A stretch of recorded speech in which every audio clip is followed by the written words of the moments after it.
Živodrag Živković. Ofelija iz Ramačske crkve.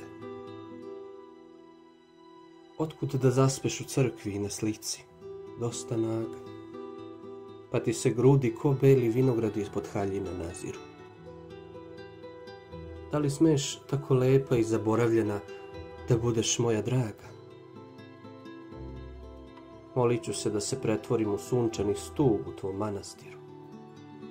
Al, otkud da zaspiš u crkvi i na slici, dosta naga? Učini mi se da ti se svetac sa krstom opasno umiljava, da te hor zlatnih anđela gleda s nekim čuđenjem.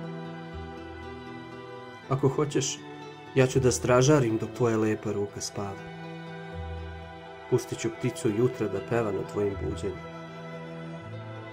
Ali učini mi se da ti se svetac sa krstom opasno umiljava. Samo strah me je da opaki ljubavnici nisu pretvoreni u sveće, pa onaj plamen u kandilu od njihovog drhtanja ne može da se skrasi. Ako hoćeš, ja ću kradom da ti izvedem kroz proleće. Vodit ću te na Ramačske visove, neka se bekstvo naše zvonima oglasi. Na jednom bregu što leži u očima svih zverova, načinit ću kulu sa temeljem od snega i komadića mog uma. Ti ćeš u njoj da goriš kao zlato najčistijih grehova, dok budem ležao ispod praga pretvoren u zvezdanu biljku opiju, na jednom bregu što leži u očima svih zverova.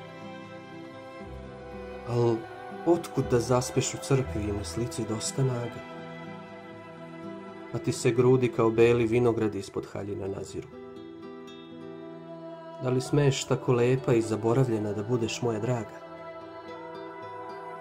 Molit ću se da se pretvorim u sunčani stup u tvome manastiru. Al, otkud da zaspiš u crkvi i na slici dosta naga?